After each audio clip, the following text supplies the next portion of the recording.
भारत की economy dead हो चुकी है, भारत का लोकतंत्र खतरे में, ये तो न जाने कितनी बार कहा है। भारत देश नहीं राज्यों का समूह है और हमारी लड़ाई इंडियन स्टेट से है। ये राहुल गांधी के बयान है।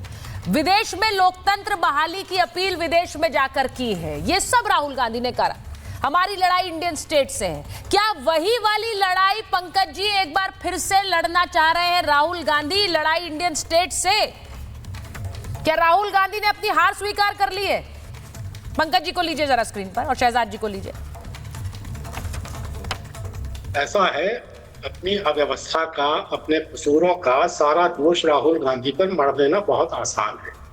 कोई नई बात नहीं है। इकोनॉमी डेड है, अर्थव्यवस्था किस हालत में है सब देख रहे हैं। कितनी लाइव है, कितनी डेड है, पूरा भारत इस बात को जानता है। अब भारत राज्यों का समूह है, संविधान में लिखा हुआ है। अलग से राहुल गांधी ने तो कोई बात नहीं की। एक हमारा फेडरल स्ट्रक्चर है, राहुल गांधी उसकी बात करते हैं। राहुल गांधी कहते हैं कि हमारी लड़ाई इस व्यवस्था से है जो एक व्यवस्था बन गई है। एक अर्ध शिक्षित सांसद है जिनका अपना अतीत दागदार है युद्ध का, वे कह रहे हैं कि गृह युद्ध चाहते हैं राहुल गांधी। वाह, राहुल गांधी गृह युद्ध चाहते हैं। और आप जो पिछले इतने वर्षों से देश के समाज के साथ खिलवाड़ कर रहे हैं, सामाजिक बंटवारे पर आधारित राजनीति आपकी है, नफरत पर आधारित राजनीति आपकी है।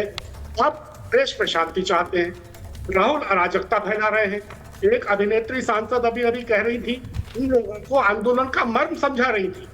आंदोलन मर्म इन अभिनेत्री सांसद से नहीं। पंकज जी, अगर वो अराजकता फैला रहे हैं जिनकी आप बात कर रहे हैं, तो उस अराजकता के खिलाफ हमने तो नहीं देखा है भारत में कोई आंदोलन होते हुए कि वो सड़कों पर आ गए। लेकिन राहुल जरूर चाह रहे हैं लोग सड़कों पर आ जाएं। ये जो जेनजी आंदोलन की उन्होंने बात की है, क्या ये देश समझ नहीं रहा है कि जेनजी आंदोलन कहां देखा है हमने हाल में, और उस जेनजी आंदोलन में हुआ क्या है? वो जेनजी आंदोलन सही है क्या? और आपके नेताओं ने, कांग्रेस पार्टी के नेताओं ने कितनी बार ये कह दिया कि जो नेपाल में हो रहा है वो भारत में भी होगा। यही मंशा चाहते हैं, यही चाहते हैं कि ये आंदोलन हो, फूंक दे संसद, फूंक दे राष्ट्रपति प्रधानमंत्री के घर। कहा राहुल ने? क्या राहुल गांधी ने ऐसा कहा जो आप कह रही हैं? उन्होंने जेनजी को कब संबोधित किया फिर? मुझे ये बताइए। ठीक है पंकज जी, जेनजी ये शब्द उन्होंने इससे पहले कब इस्तेमाल किया था? जेन जी का या जेन जेड का मतलब क्या है? क्या मतलब? युवा शक्ति।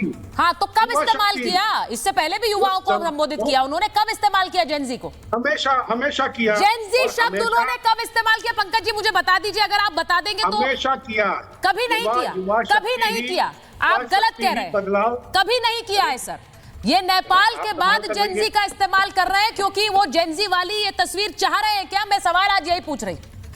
अरे अब आप जेन जी जेन जेड पे आ गई। मैं ये कह रहा हूँ कि युवा शक्ति ही बदलाव लाती है। ये बात राहुल गांधी 50 बार कह चुके हैं और हम सब जानते हैं कि युवा शक्ति ही बदलाव लाती है। युवा शक्ति। अच्छा ठीक है, शहजाद जी सत्यप्रकाश जी दोनों को स्क्रीन पर रखिए। शहजाद जी, जेनजी को बार बार संबोधित करते रहे हैं, ये कह रहे हैं पंकज जी। अब मुझे नहीं याद है कि उन्होंने कब जेनजी को संबोधित किया, क्योंकि मैं बार बार ये बात कह रही हूं कि जेनजी आंदोलन, इस देश के लोग उससे सीधे नेपाल के इस आंदोलन को जोड़ते हैं कि नहीं जोड़ते हैं?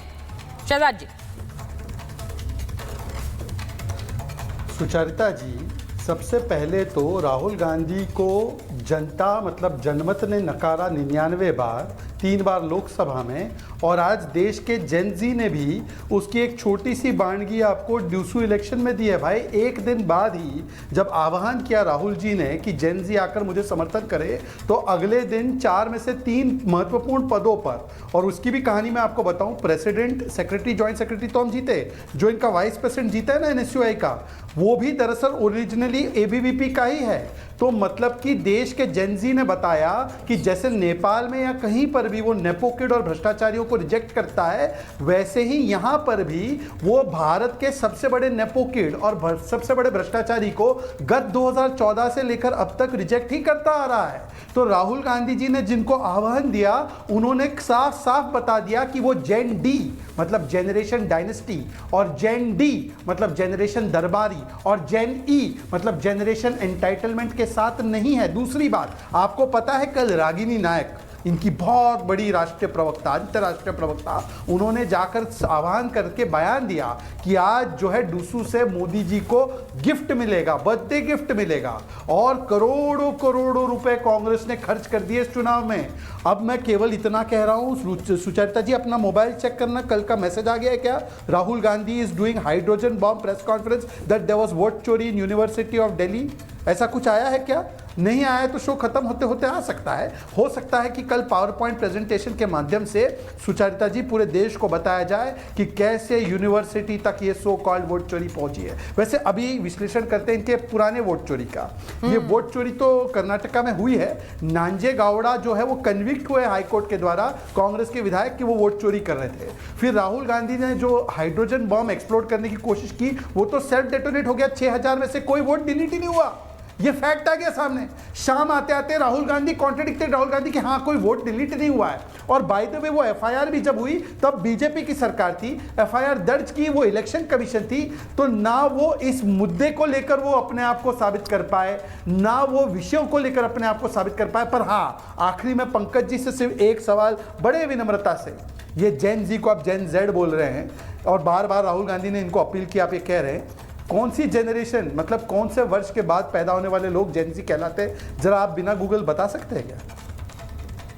इनको ये भी नहीं पता होगा कि जेन जी 95 से 2012 तक सब जानते हैं। क्या ये बच्चों वाले सवाल आप पूछ रहे हैं? क्या बच्चों वाले सवाल आप पूछ रहे हैं? 96 से 2010 तक है। 96 ये से है 2010 युवा तक शक्ति है। ने यहाँ पर भी गलत है। श्रीलंका, बांग्लादेश, नेपाल को आज आपने सुना दरबारी है। का जमाना खत्म, जैन दरबारी का जमाना खत्म, जैन दरबारी और जैन का जो है वो जमाना खत्म। मार्कोस के खिलाफ, इंडोनेशिया में सुहार्तो के खिलाफ, में मलेशिया में अरब स्प्रिंग नहीं सुने होते, Morocco, Algeria, Jordan, Tunisia, Yemen, Syria. नहीं, ये फहरिस्त आप क्यों बता रहे हैं? ये फहरिस्त आप क्यों गिना रहे हैं? ये भारत के लिए तैयारी चाह रहे हैं। ये जो आप कह रहे हैं, जो अलग अलग आंदोलनों की बात कर रहे हैं पंकज जी, ये भारत के लिए मंशा तो नहीं है ना। देखिए मेरी बात बिल्कुल स्पष्ट है। शक्ति बदलाव लाती है। अरे तो बदलाव चुनाव के जरिए लाइए ना। ये हिम्मत दिखाइए कि चुनौती दे चुनावों में, ये हिम्मत दिखाइए कि चुनावों में चुनौती दें। चुनावों में अगर जीत नहीं पाते हैं तो वोट चोरी की बात करते रहते हैं। आज अगर शहजाद जी ने बोला, देखिए वोट चोरी की बात आप बार बार कह रहे हैं, आज कह रहे हैं जेन जी उतर आए। अरे वोट चोरी पर कहा गया कि भाई आइए आप प्रमाण पत्र दे दीजिए, आप लिखित में दे दीजिए, उससे नहीं, उसमें भाग गए। मुझे सिर्फ ये कहना है, वाला गलत बोल रहे हैं। मुझे राहुल गांधी ने ये नहीं कहा कि जैन जी मेरे साथ आए। राहुल गांधी ने ये कहा कि जैन जब बदलाव आएगा, जैन जी बदलाव लाएगी और मैं हमेशा जैन जी के साथ खड़ा हूँ। जैन जी लोकतंत्र की रक्षा करेंगे। एक सेकंड, मुझे समर्थन दें। सुनिए, मैं एक सवाल पूछ रही हूँ पंकज जी। सत्य प्रकाश मिश्रा जी को स्क्रीन पर लीजिए जरा। मैं जब राहुल गांधी ये कहते हैं कि जेनजी लोकतंत्र की रक्षा करेंगे, वोट चोरी को रोकेंगे, तो अभी क्या कर रहा है जेनजी? अभी क्या कर रहा है? वो लोकतंत्र की रक्षा नहीं कर रहे हैं। जो जहां लोकतंत्र की रक्षा कर रहा है अपने बूते पर कर रहा है। नहीं, आप तो कह रहे हैं ना वो करेंगे। राहुल गांधी ने ये नहीं कहा है, वो कह रहे हैं वो करेंगे। तो अभी जेनजी लोकतंत्र की रक्षा नहीं कर रहा है, आपका ये कहना है? क्यों नहीं कर रहा है? लेकिन ये जो लोकतंत्र फिर ये क्यों लिख रहे हैं कि करेंगे? ये जो लोकतंत्र के भक्षक हैं, इनकी जो दमनकारी नीतियां हैं, सत्य प्रकाश जी में है, इनका जो साम दाम दंड भेद है, इनका जो पूरा एक तरह से अधनंगा नाच हो रहा है। अगर अभी भी वो रक्षा कर रहे हैं तो बोलिए कि फिर मंशा वही है जो जेनजी नेपाल में कर रहा है। वो वाली रक्षा कब करेंगे? वो वाली रक्षा इस देश का युवा कभी नहीं करेगा, ये मैं आपको बता दूं।